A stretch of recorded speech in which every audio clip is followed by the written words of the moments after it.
بسم اللہ الرحمن الرحیم۔ السلام علیکم دوستوں، کیسے ہیں آپ سب؟ امید کرتی ہوں سب خیریت سے ہوں گے۔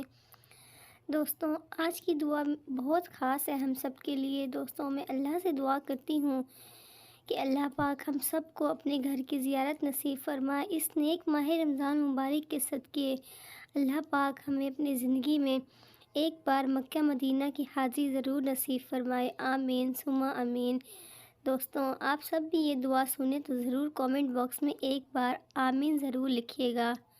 جزاک اللہ۔ اللہ پاک سے میری یہ بھی دعا ہے کہ اللہ پاک جو بھی بیمار ہیں، پریشان حال ہے، اللہ پاک ان سب کی بیماریوں کو، ان کی پریشانیوں کو دور کر دے۔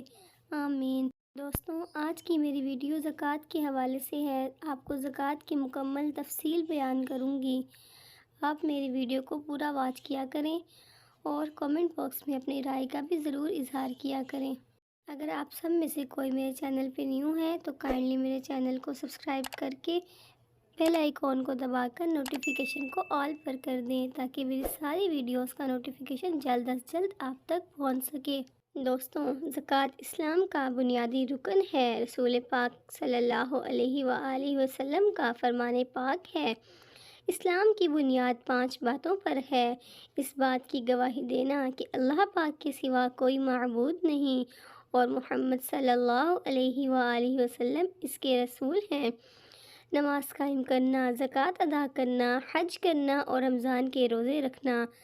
زکوٰۃ کی اہمیت کا اندازہ اس بات سے لگایا جا سکتا ہے کہ قرآن حکیم میں نماز اور زکوٰۃ کا ایک ساتھ 32 مرتبہ ذکر آیا ہے۔ اس کے علاوہ دوستوں، زکوٰۃ دینے والا خوش نصیب دنیا اور آخرت کی سعادتوں کو اپنے دامن میں سمیٹ لیتا ہے۔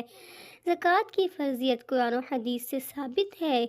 اللہ پاک قرآن کریم میں ارشاد فرماتا ہے، ترجمہ: اور نماز قائم رکھو اور زکوٰۃ دو۔ نماز کے بعد زکوٰۃ ہی کا درجہ ہے۔ قرآن کریم میں ایمان کے بعد نماز اور اس کے ساتھ ہی جا بجا زکوٰۃ کا ذکر کیا گیا ہے۔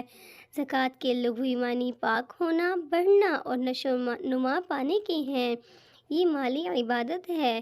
یہ محض ناداروں کی کفالت اور دولت کی تقسیم کا ایک موزوں ترین عمل ہی نہیں بلکہ ایسی عبادت ہے جو قلب اور روح کا میل کچیل بھی صاف کرتی ہے، انسان کو اللہ کا مخلص بندہ بناتی ہے۔ نیز زکوٰۃ اللہ کی عطا کی ہوئی بے حساب نعمتوں کے اعتراف اور اس کا شکر بجا لانے کا بہترین ذریعہ ہے۔ سبحان اللہ۔ دوستوں، ارشاد باری تعالیٰ ہے، ترجمہ: اگر قرض دو اللہ کو اچھی طرح قرض دینا، وہ 2 گنا کرے تم کو اور تم کو بخشے۔ اس کے مقابلے میں جو لوگ زکوٰۃ ادا نہیں کرتے ان کے لیے اللہ کا ارشاد ہے، ترجمہ: جو لوگ مال جمع رکھتے ہیں، سونا اور چاندی، اور اس کو خرچ نہیں کرتے اللہ کی راہ میں، سو ان کو خوشخبری سنا دیں عذاب دردناک کی۔ استغفر اللہ۔ دوستوں، قرآن کریم میں زکوٰۃ ادا نہ کرنے والوں کے لیے سخت عذاب کی وعید سنائی گئی ہے۔ زکوٰۃ ادا نہ کرنے والا کافر ہے۔ زکوٰۃ ادا نہ کرنے والے کو قیامت کے دن سخت عذاب دیا جائے گا۔ زکوٰۃ ادا نہ کرنے والی قوم قحط سالی کا شکار ہو جاتی ہے۔ زکوٰۃ کا منکر جو زکوٰۃ ادا نہیں کرتا، اس کی نماز، روزہ، حج سب بیکار ہیں۔ دوستوں، استغفار، ہمیں اللہ کی راہ میں ضرور مال اپنا خرچ کرنا چاہیے۔ دوسری جانب زکوٰۃ دینے والوں کے لیے اللہ تعالیٰ نے آخرت میں خوشخبری سنائی ہے۔ زکوٰۃ ادا کرنے والے قیامت کے دن ہر قسم کے غم اور خوف سے محفوظ ہوں گے۔ زکوٰۃ کی ادائیگی گناہوں کا کفارہ اور درجات کی بلندی کا بہت بڑا ذریعہ ہے۔ دوستوں، زکوٰۃ کا حکم ہر مالدار مسلمان مرد ہو یا عورت پر زکوٰۃ واجب ہے، خواہ وہ بالغ ہو یا نابالغ، عاقل ہو یا غیر عاقل، بشرط یہ کہ وہ صاحب نصاب ہو۔ سود، رشوت، چوری، ڈکیتی اور دیگر حرام ذرائع سے کمایا ہوا مال، ان سے زکوٰۃ دینے کا بالکل فائدہ نہیں ہوگا۔ صرف حلال کی کمائی سے دی گئی زکوٰۃ قابل قبول ہے۔ دوستوں، زکوٰۃ کا ایک اور بڑا مسئلہ کہ زکوٰۃ کتنی چیزوں پر ہے۔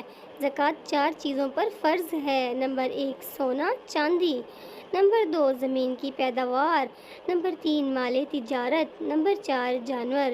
سونے کی زکوٰۃ 87 گرام یعنی 7.5 تولے سونے پر زکوٰۃ واجب ہے۔